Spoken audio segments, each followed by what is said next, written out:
Welcome to the Bookers Alliance podcast, where we hold the pencil and the pencil is power. Coming at you right now is your host, Marky Mark, along with the man, the myth, the legend, Frank Donaldson. Join us as we discuss the ever-changing landscape of professional wrestling. So hang on tight, you jabronis, and enjoy the ride.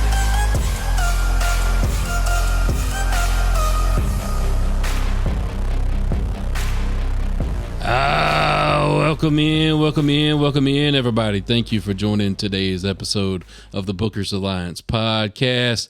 We got it going on today. Bring yourself up your ringside seats, get your popcorn, your whiskey, your Coke, whatever you need, and listen in to the stories we got to tell today, don't we, Frank? Oh yeah. Oh, am I on roster this week? Yeah, you there? Oh, okay, shit. I got to be checking every week now. I mean, cuts and releases are coming so fast nowadays in the world of wrestling. I got to make sure I'm still on payroll over here. Goddamn. yeah. The contract world of the professional wrestling is all in disarray right now. I mean, you want to talk about moving and shaking. Yeah, moving, shaking more than the honky tonk man. Hell, every time you turn around, somebody's gone, somebody's leaving, somebody's coming. I had to make, like I said, until the mic popped up in front of me today, I was sitting here like, man, am I still on roster or am I cut? All right, before we get into the discussion today, we're going to throw a shout out to our sponsor here.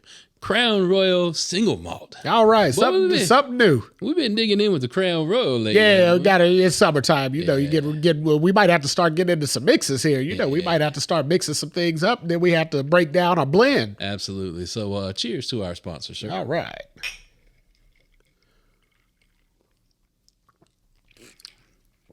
Ooh. Smooth. Got to give it that as smooth. I like it. Tastes banana. Yeah, very grain forward. I like that one. Yeah, that's what they say a single malt's supposed to be. So I guess they paid it off. I like it. I like it. All right now. Oh yeah, man. Wolf that tree. Oh yeah. I'm about to. There it is. All right, so let's get into our topic today. Let's first things first. Let's talk about something real quick. The Dom angle, boy. When that girl fell on that man, you know good and well when she leaned back. All time, I know Dom's new wife started filing the paperwork right there. She had to be calling the lawyer that day. Like, look, it's coming. We gonna give it some time, but it's coming. So at this point, this man is holding out more than any man that I have seen. He more man than me. In generations of men that have come before us. He better than I am. I'm telling you, same here. We'd have had to reshoot the scene so many times by now. Now, what I really want to talk about, though, us eagle-eyed viewers caught something when they were back in the Judgment Day club. Oh, when they were backing that thing up? Oh, okay. No, they weren't backing that thing up, but somebody stole that key. Oh, yeah, I know who's I definitely saw that key. So the Demon Prince, I think Mr. Face Paint himself, but he was confiscating it. He had to get rid of it, right? Exactly. Like sometimes when the boys in blue, they say they're going to confiscate some of your stash or some of your finances or things like, and then that stuff like never finds its way to evidence or anything like that. Same thing. I feel like Finn confiscated that, and now we might have two Judgment Day members that are on that got rocky relationships. I'm feeling like this might be the link that eventually breaks and causes Damian Priest to go shell on Finn. I could see that. Because he's going to blame Finn for the deterioration and all the strife in the group, and he's going to kick him out. I could see that. It's about time for Finn to go off on his own. I mean, we're ready for a face run for him. We're ready for some more action. I mean, you got a caged lion just over there, shackled in a group, and usually factions. That's what Liv said too. Caged lion. I bet she did. But usually factions and groups are meant to elevate people. But I mean, coming into the group, Finn was the head of the group. As far as talent, experience, things like that. Finn was head and shoulders above the rest in the beginning. And now he's kind of been on the back burner while Damian got elevated. Rhea Ripley elevated herself.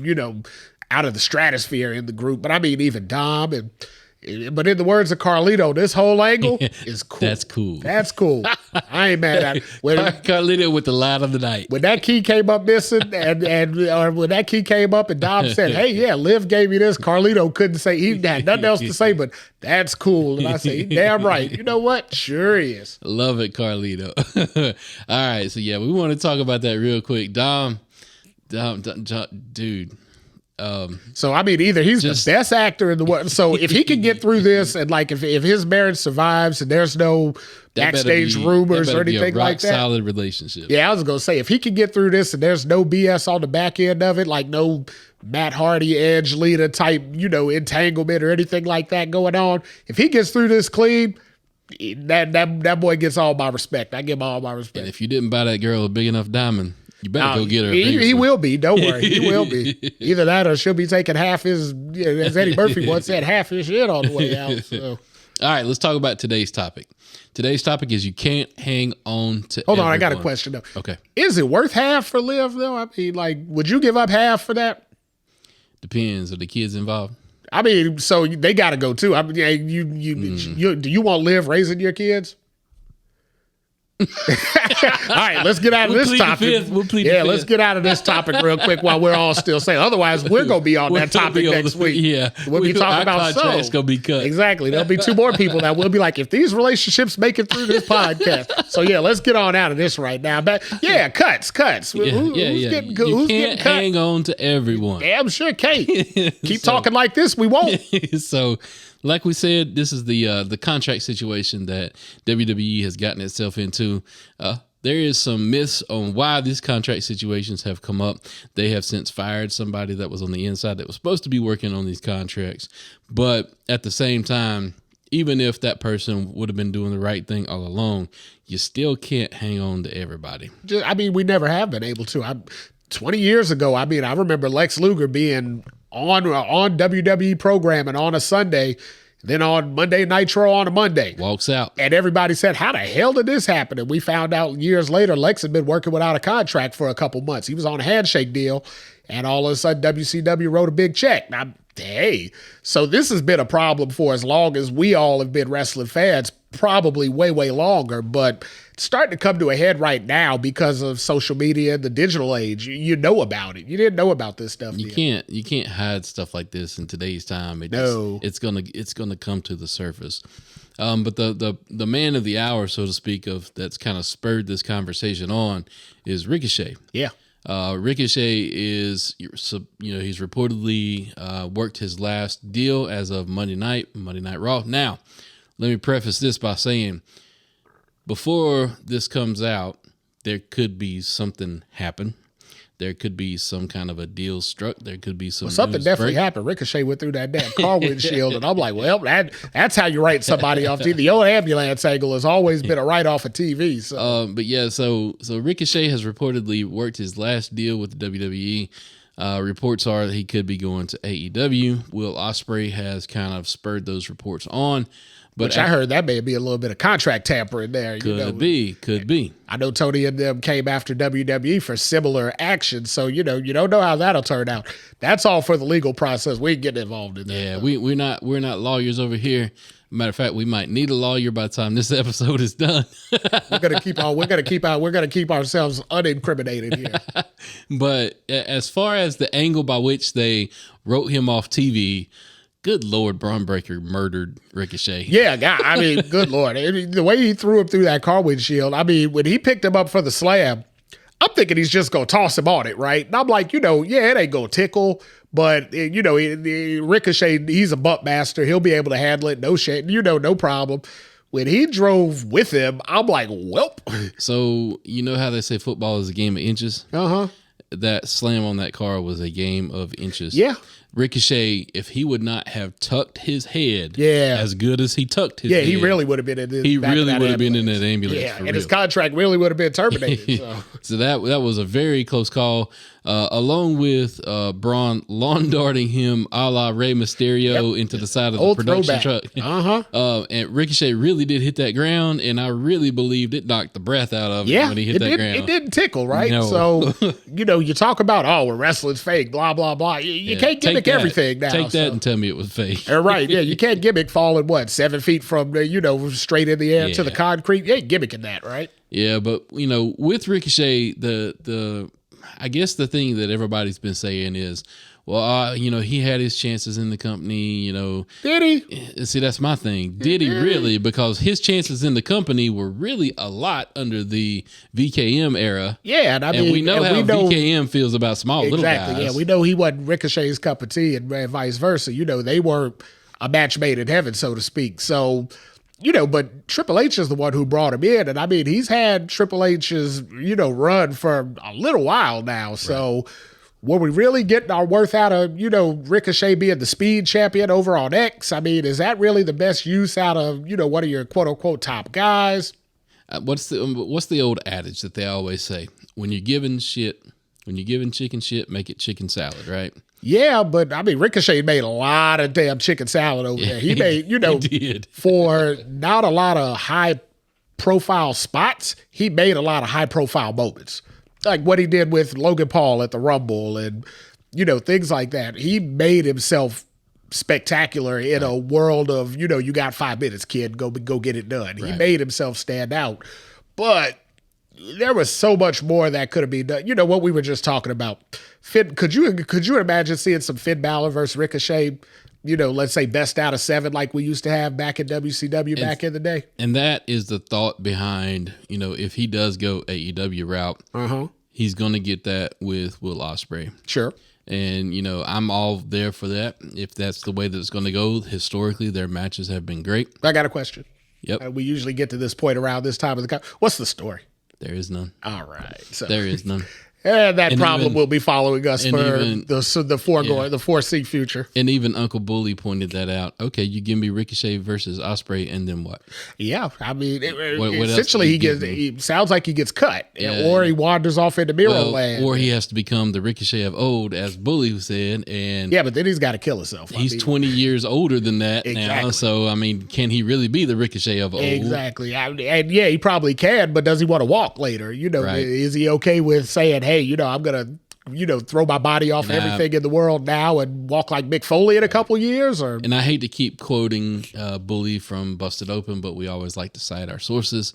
Bully made a good point. There was a part of that angle that happened Monday night that maybe means Ricochet's not really gone.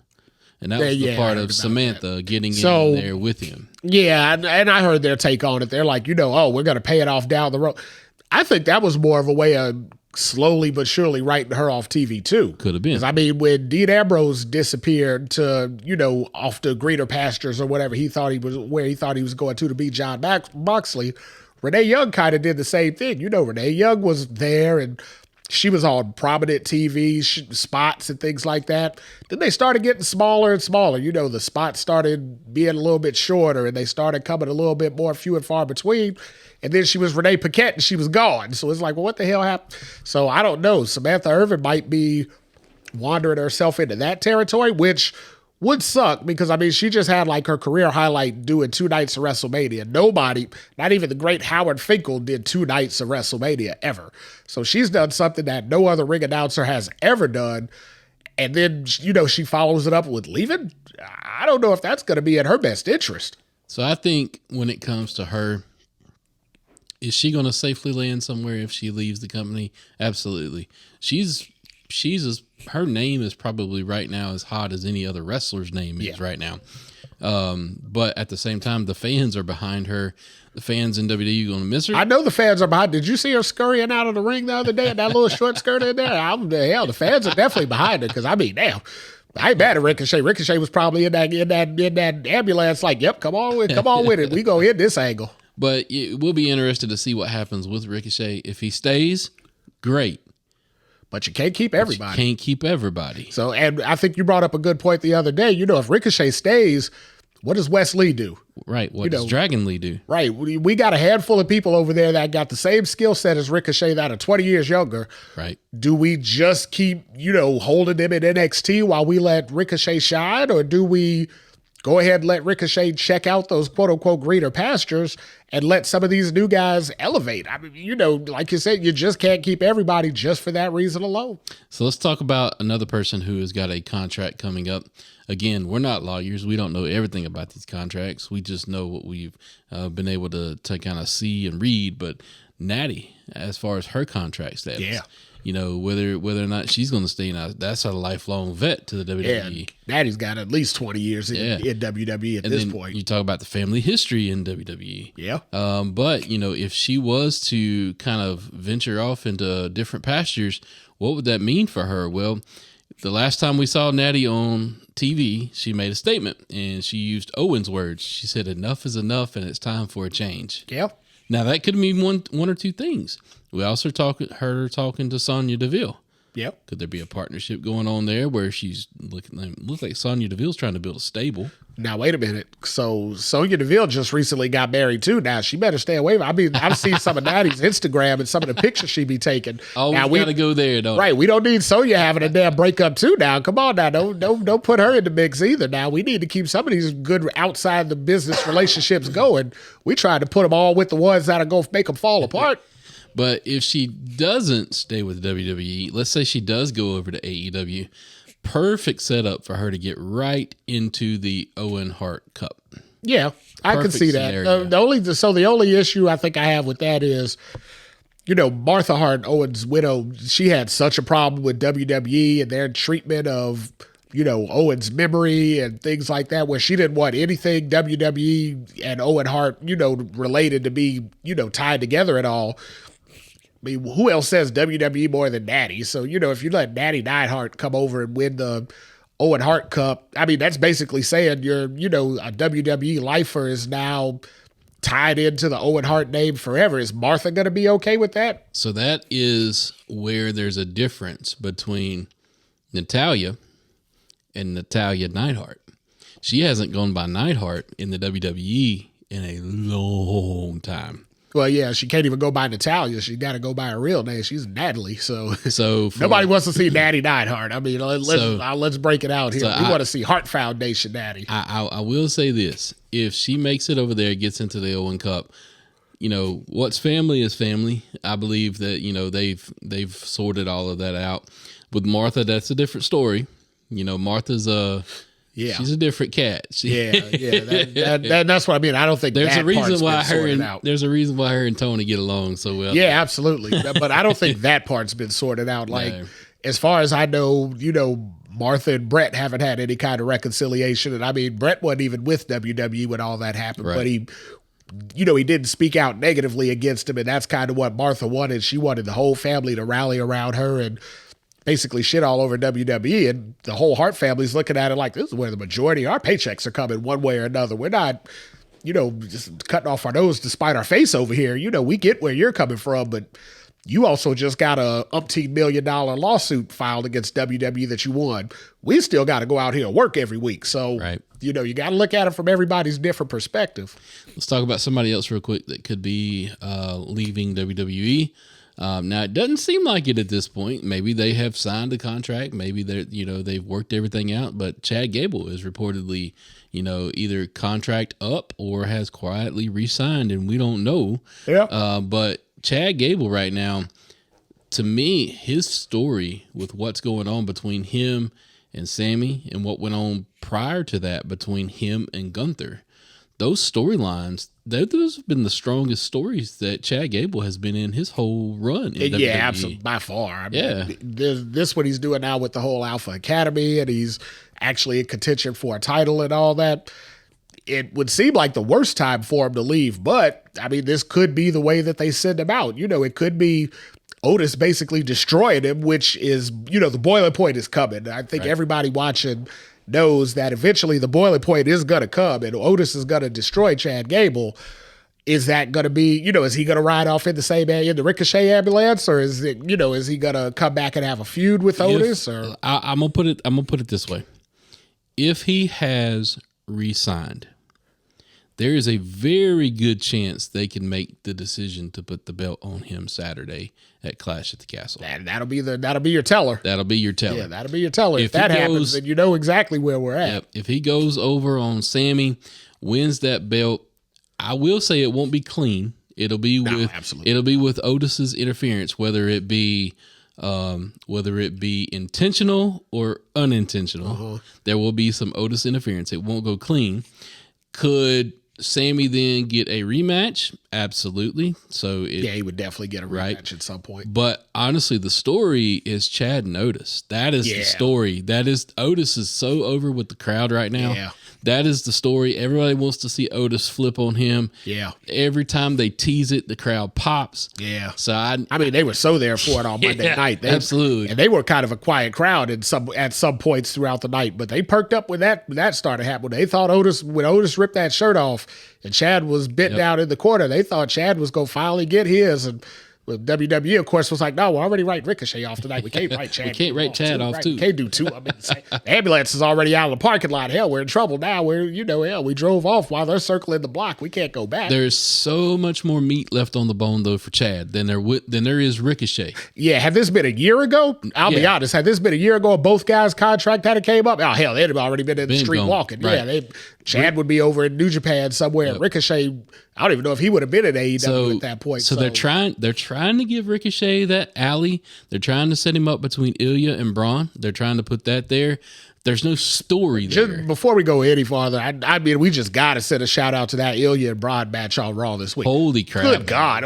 That was on free TV? I'm like, Lord, that was main event in NXT just a few months ago. And now here they came back with that match. That was two men that sat in that back and put that match together and said, this is why our asses got called up. Yeah, he said, we're going to steal the show. We're going to make a name for ourselves.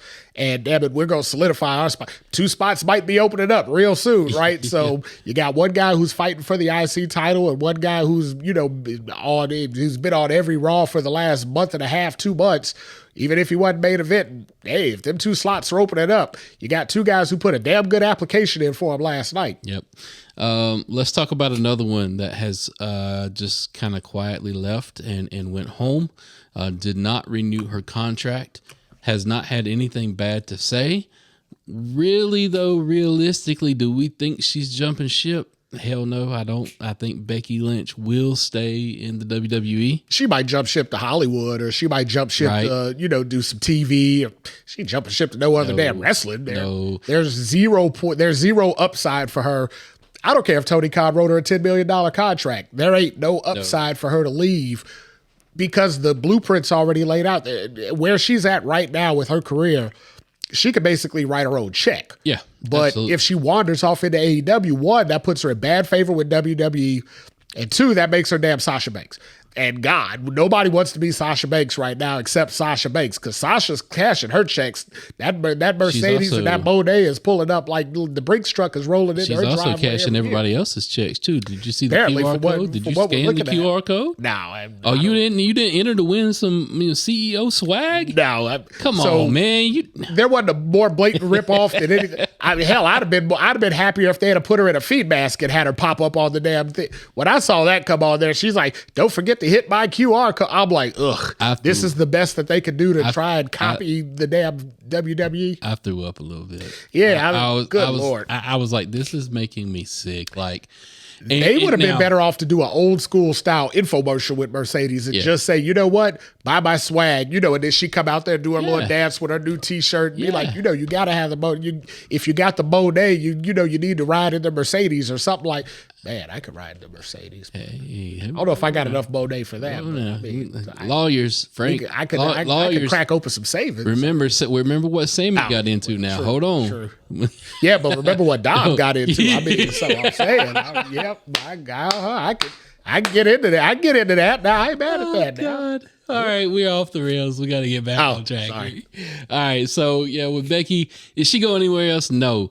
Does she have a lot to still do within WWE? That is the question. So she said she was just off for a good long while, with her pregnancy and her maternity leave and things like that. And when she came back, there were a couple fresh storylines for her to get into. She had Bianca Belair, and they got to play off each other for a while. She got to do some things with Lita, but I mean, she was kind of all over the place, right? She never did get back to that band status that she was at before she left. So maybe another year and a half off will give her a good, refresher. Then when she comes back, we'll be craving for it. We'll have to see. But let's give some examples real quick, though, of those that did leave WWE and landed in AEW and worked out pretty good. Okay.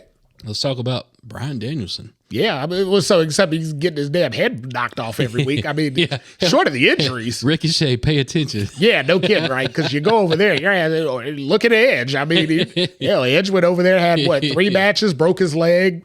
Damn, Danielson goes over there. He wrestles every week, but he wrestles every week with a further concussion. I mean, I don't know how the hell he's passing concussion protocol. Yeah, so him going over there, though, the way that it landed, of course, with Jon Moxley, otherwise known Dean Ambrose. So the way that they both landed, who bleeds over there, every night, who bleeds every night, like a stuffed pig. I believe he enters, his car pulls into the parking lot of the stadium, and his head just openly weeps blood. Yeah, I mean, something's got to happen. His head just cries and go again. We got either that or maybe he's like on the back end of what how most wrestlers after the match they go get stitched up and all that, get tightened up. I think right before his match, I think he sits down with the doctor and they just kind of split him a little bit and just say, all right, we know we're gonna have to stitch you up later, so let's make it a clean cut. Yeah, we're gonna make it clean so we can clean it up later instead of having to piece it together. You mentioned him a little bit ago. Edge, Adam Copeland left WWE, went to AEW. So granted, all 3 of these guys have seen him do some pretty cool things in AEW. But that's also subjective to everybody, to each is their own. Yeah. But did that work out for everybody? Did all the transfers? It has not worked out for everybody. Uh-oh. Matter of fact, it might have costed Miro everything. Woo, big. I mean, God. Miro's swerving when he rides over there now. So, hell, yeah, God. Yeah. It definitely cost him half. Yeah, it cost him half. He's absolutely losing that. Hell, we all know CJ, he getting away clean. Now, ain't going to be no clean break. You take yours, I take mine. That ain't happening. No, what did Kanye say? Gold digger. Oh yeah, he ain't walking away from this clean. There ain't no way. He will be scathed all the way out of this one, however it turns out. Yeah, so that did not work out for Miro. Aleister Black, did it really work out for him? I mean, he was just in a top spot against Edge. Rated R Superstar just a couple days ago. He lost, which did him absolutely no good. But hey, why not? Yeah. And then he went on like a year and a half kind of a trek where he didn't have a singles match. Yeah, I mean, he's kind of on the lost island out there. Not the island of relevancy, but he's lost on an island out there. I mean, but you got to take your goods in your belt. Look at Chris Jericho, right? Chris Jericho left the learning WWE. tree. Yeah, he's been on the top of AEW ever since he went over there. Now, are you a branch? God no! I mean, so that tree's starting to get old and withering at this point now. So look, got to freshen up the roots. I'm gonna say this. Jericho, you are not yourself anymore. You are Mickey Rourke in The Wrestler. He actually became the parody that he made 15 years ago. He became that parody that. But I will say this.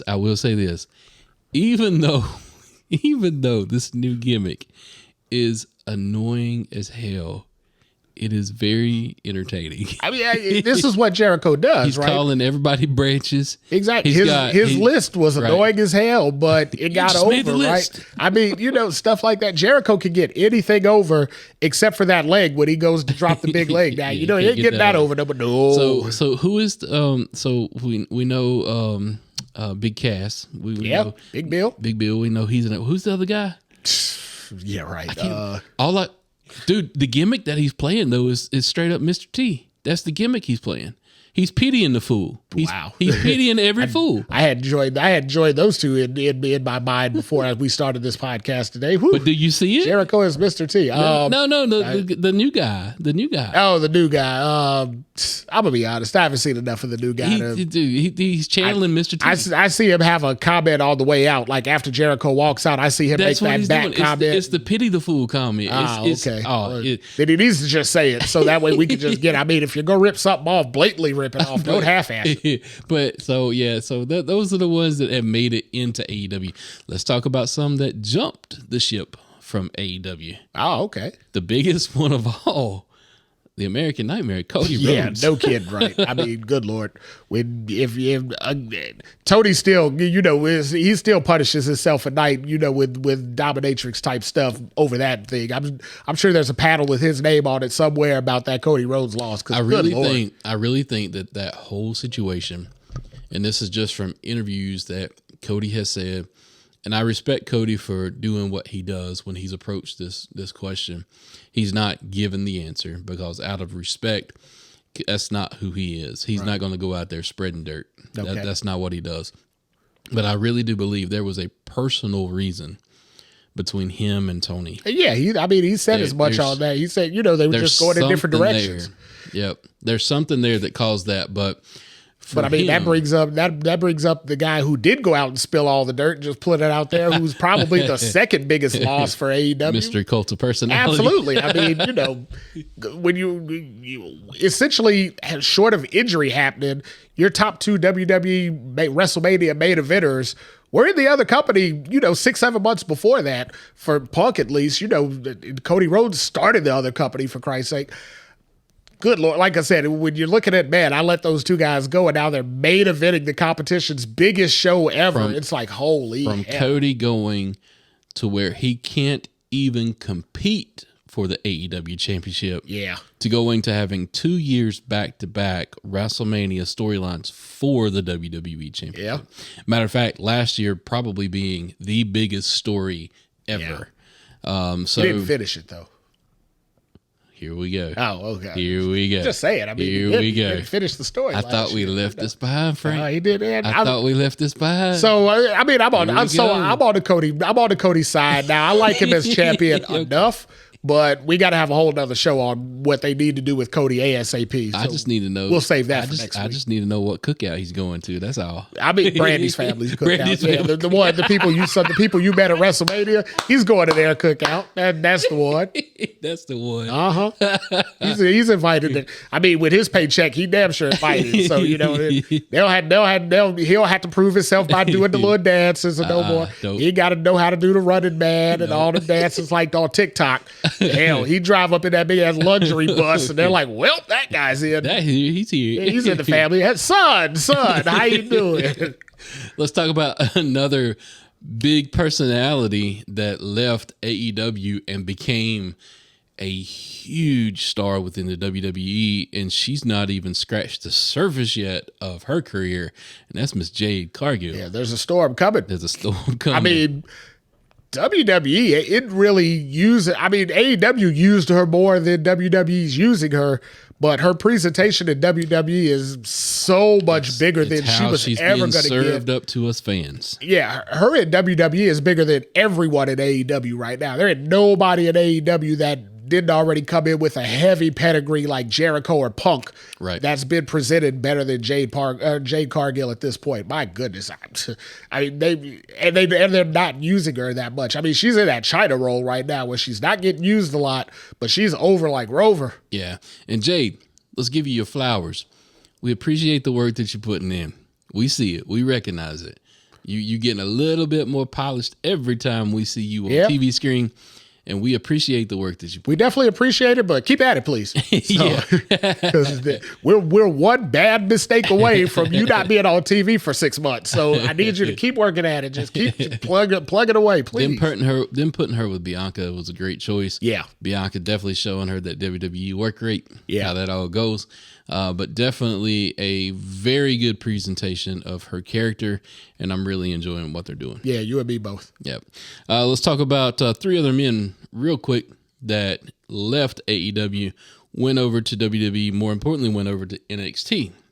talking about Ethan Page, Lexus King, Sean Spears. Chairman. Matter of fact, little line. Speaking of the chairman, man, if you see Peyton Royce lately, God.